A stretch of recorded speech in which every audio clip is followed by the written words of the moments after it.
नमस्कार मित्रांनो, मी अजलान तुम्हा सर्वांचं स्वागत करतो आपल्या pre academy Marathi education channel मध्ये।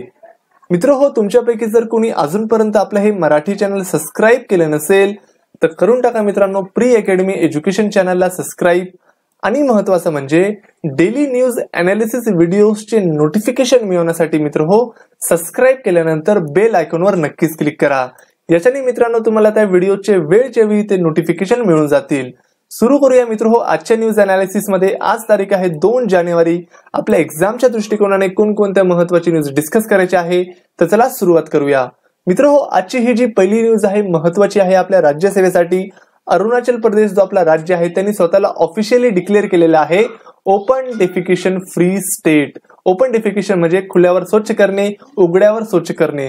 तर मित्रांनो, अरुणाचल प्रदेश हा भारतामधला 5वं राज्य बनलेला आहे ज्यांनी स्वतःला ऑफिशियली डिक्लेअर केलेला आहे open defecation free state. Okay, जर आपण नॉर्थ ईस्ट मध्ये विचार केला, आपल्याला माहित आहे की अरुणाचल प्रदेश हा नॉर्थ ईस्ट आहे, 7 सिस्टर मधला आहे। तर नॉर्थ ईस्ट मध्ये जर आपण विचार केला तर सिक्कीम नंतर हा अरुणाचल प्रदेश दुसरा राज्य आहे आणि सिक्कीम बनलेला होता पहिला राज्य। ओके, पहिला आहे नॉर्थ ईस्ट मधला विचार करतोय आपण, तर नॉर्थ ईस्ट मधला सिक्कीम फर्स्ट आहे आणि अरुणाचल प्रदेश हा सेकंड आहे। आणि जर पूर्ण भारतामध्ये आपण विचार केला तर त्याच्यामध्ये हिमाचल प्रदेश आहे, केरला आहे, हरियाणा आहे, नंतर सिक्कीम आहे आणि नंतर 5वा हा अरुणाचल प्रदेश आहे। हे 5च्या 5 राज्य मित्रांनो रट्टा मारून घ्या, लक्षात ठेवा, खूप महत्त्वाचे आहे आपल्या एक्झामच्या दृष्टिकोनाने। ओके मित्रांनो, हा टार्गेट त्यांनी दिलेल्या टार्गेटच्या अगोदरच हा अचीव केलेला आहे या 5 राज्यांनी। म्हणजे मित्रांनो, आपलं जो स्वच्छ भारत मिशन आहे, स्वच्छ भारत अभियान आहे, आपल्या सर्वांना माहित आहे 2014 मध्ये नरेंद्र मोदी गव्हर्नमेंटने ते लॉन्च केलेला होता। तर ह्या स्वच्छ भारत अभियानांतर्गत आपल्याला ओपन डेफिकेशन फ्री करायचं होतं पूर्ण भारत ऑक्टोबर 2019 पर्यंत। ओके, 2 ऑक्टोबर 2019 पर्यंत आपल्याला हा टार्गेट अचीव करायचा होता, पूर्ण भारताला आपल्याला ओपन डेफिकेशन फ्री करायचं आहे। तर ह्या दिलेल्या टार्गेट अगोदरच ह्या 5 राज्यांनी आपलं राज्य, आपलं स्टेट ओपन डेफिकेशन केलेलं आहे। ओके, महत्त्वाचं असू शकतं मित्रांनो। कशा प्रकारे केलं मित्रांनो अरुणाचल प्रदेशने स्वतःला हा ओपन डेफिकेशन फ्री स्टेट? तर गव्हर्नमेंट, आपली जी सेंट्रल गव्हर्नमेंट आहे, केंद्र सरकार आहे, ती 12,000 रुपये देत असते एक टॉयलेट कन्स्ट्रक्ट करण्यासाठी। ओके, तर अरुणाचल प्रदेशनी त्या 12,000 मध्ये 8,000 ऍड केले, असे 20,000चं त्यांनी एक टॉयलेट कन्स्ट्रक्ट केलेलं आहे। ओके, अशा प्रकारे मित्रांनो अरुणाचल प्रदेश बनलेला आहे हा 5वा राज्य open defecation free state. Okay मित्रांनो, आता आपण बघूया, थोडक्यात बघून घेऊया स्वच्छ भारत मिशन काय आहे ते, जर त्याचं नाव आलं म्हणून। तर स्वच्छ भारत मिशन मित्रांनो लॉन्च केलेलं होतं आपल्या मोदी गव्हर्नमेंटनी 2 ऑक्टोबर 2014 मध्ये। ओके, त्यानुसार अचीव त्याचा जो एम आहे, त्याचा जो टार्गेट आहे तो आहे आपल्याला इंडिया क्लीन करायचं आहे 2019 पर्यंत। ओके, 2000 म्हणजे 2 ऑक्टोबर 2019 ला आपले जे राष्ट्रपिता आहे महात्मा गांधीजी आहे त्यांची 150वी बर्थ अॅनिव्हर्सरी आहे।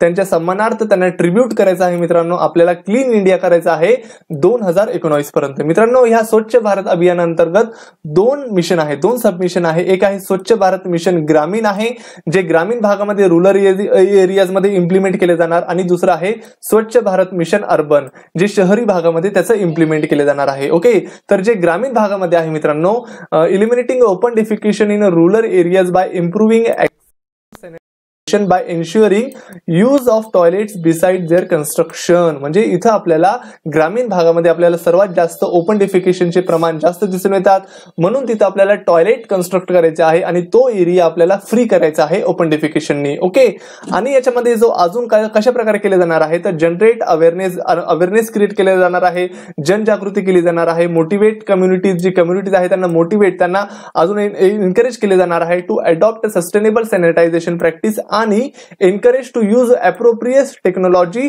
For a sanitization. सॅनिटायझेशन म्हणजे एक प्रकारची स्वच्छता।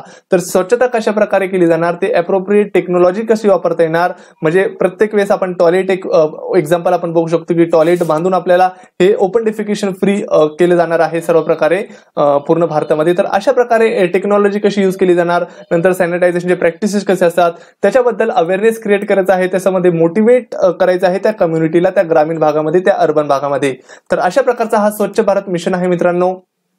हे 5च्या 5 राज्य महत्त्वाचे आहे, इथं महत्त्वाचं लक्षात घ्या, हिमाचल प्रदेश, केरला, हरियाणा, सिक्कीम आणि Arunachal Pradesh. Okay, next news बघूया मित्रांनो काय आहे। राष्ट्रीय गोकुळ मिशन. मित्रांनो, राष्ट्रीय गोकुळ मिशन गव्हर्नमेंटचा एक मिशन आहे, एक योजना आहे. त्याचा जो मेन हायलाइटेड कीवर्ड आहे तो आहे प्रमोटिंग मिल्क प्रोडक्शन. दुधाचा जो प्रोडक्शन आहे मित्रांनो तो आपल्याला प्रमोट करायचा आहे, तो वाढवायचा आहे. याचा हा एकच कीवर्ड आहे. राष्ट्रीय गोकुळ मिशन जर आलं तर लक्षात घ्या, आपल्याला फक्त जो दूध आहे, जो मिल्क आहे, त्याचा प्रोडक्शन जे आहे, त्याचं जो उत्पादन आहे ते आपल्याला वाढवायचं आहे. हा याचा कीवर्ड आहे. ओके, आता थोडं आपण बघून घेऊ, वाचून घेऊ काय आहे. Government of India is implementing Rashtriya Gokul mission national dairy plan 1. आता हे नॅशनल डेअरी प्लॅन 1 अंतर्गत हा राष्ट्रीय गोकुळ मिशन आहे. ओके, हा प्लॅन डेअरी प्लॅन काय आहे तेही आपण बघणार आहोत. To supplement efforts of states in promoting milk.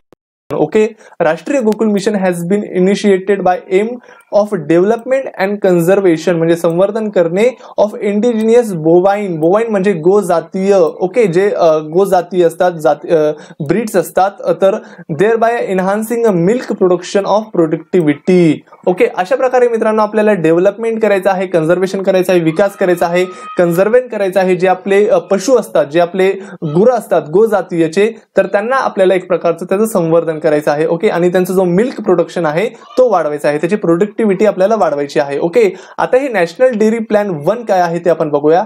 Has focus on a development and conservation, परत तेच विकास आणि संवर्धन करणे of indigenously breeds of cattles. Cattles म्हणजे आपण गुरंढोर आपण त्याला म्हणतो, आणि म्हशीच्या जाती. Okay, cattles and buffaloes through implementing progeny testing, म्हणजे आपण जी संतती जी असते, ओके, त्यांची जी संतती असते त्याची चाचणी करून किंवा पेडिग्री किंवा त्यांचे वंश एक प्रकारचे सिलेक्ट करून त्यांचा प्रोग्राम करून, म्हणजे इथं कसं प्रकारे केले जाणार आहे, जे गुरंढोर, जे कॅटल्स आहे, जे बफेलोज आहे, त्यांची जी संत आहे किंवा त्यांची जी वंश आहेत त्यांचं संवर्धन करून, त्यांचं डेव्हलपमेंट करून आपल्याला हे सगळे प्रोग्राम, हा जो नॅशनल डेअरी प्लॅन आहे किंवा हे मिल्क प्रोडक्शन हा जो प्रोग्राम आहे तो आपल्याला डेव्हलप करायचा आहे. ओके, इथं काही आपल्याला कॅटल्सचे ब्रीड्स दिलेले आहे, जाती दिलेल्या आहे. त्याच्यामध्ये गिर आहे, शेवेल आहे, राठी आहे, कंक्रेज आहे, ओके, थारपरकर आहे, प्रोनाउन्सिएशन चुकलं असेल तर माफ करा, तर परकर आहे, हरियाणा आहे. आपण बफेलोचे पण इथं ब्रीड्स जाती बघू शकतो. एक मुर्रा आहे, एक मेहेशनी आहे, एक जफराबदी आहे, एक नील रवी आहे,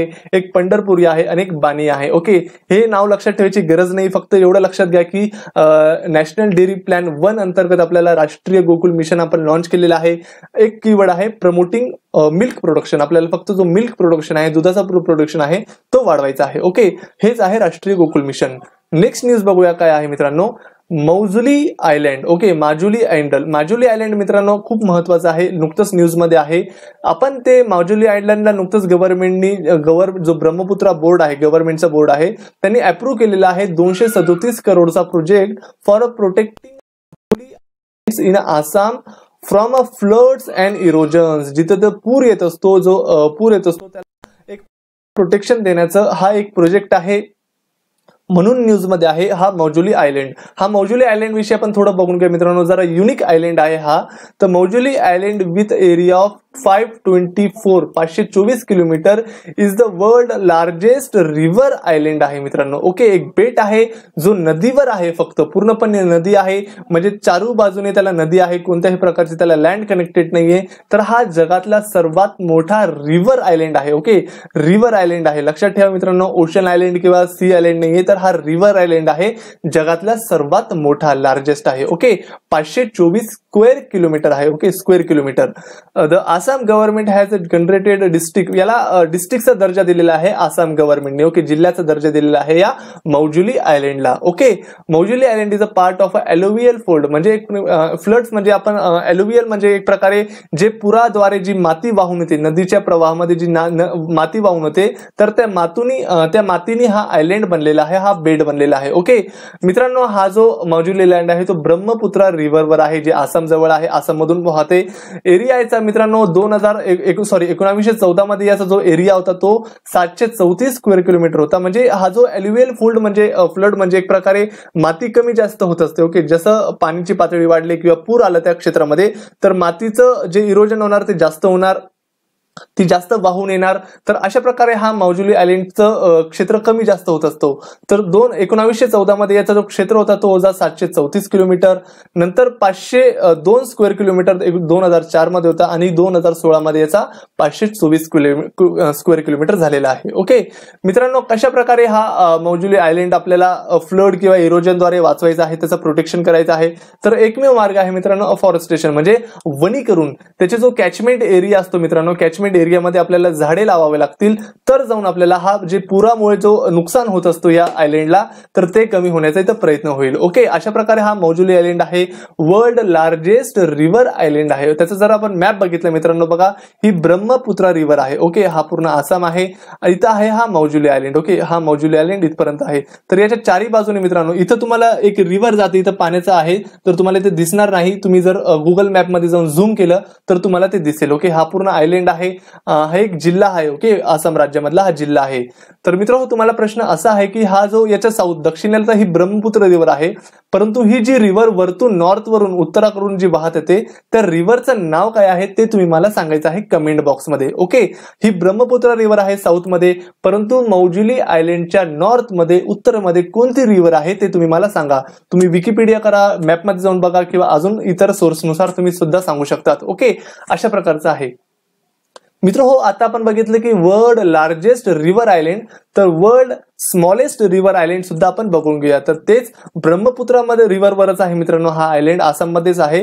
याचं नाव आहे उमानंद आयलँड. ओके, उमानंद हा आयलँड आहे मित्रांनो ब्रह्मपुत्रा रिव्हर मध्ये आयलँड. हा इनहॅबिटेड म्हणजे राहणे योग्य आहे रिव्हर आयलँड आहे. Okay, it is a smallest in the world. Okay, सर्वात स्मॉलेस्ट आहे. ओके, कशी याची मेथॉलॉजी कशी होती की लॉर्ड शिवा जे आपले भगवान शंकर आहे त्यांनी क्रिएट केलेला होता हा island for his wife Parvati. Okay, याला दुसरं नाव असं आहे मित्रांनो, याला पिकॉक आयलँड असंही म्हणतात. पिकॉक आयलँड याला ब्रिटिशांच्या काळामध्ये हा नाव पडलेला आहे.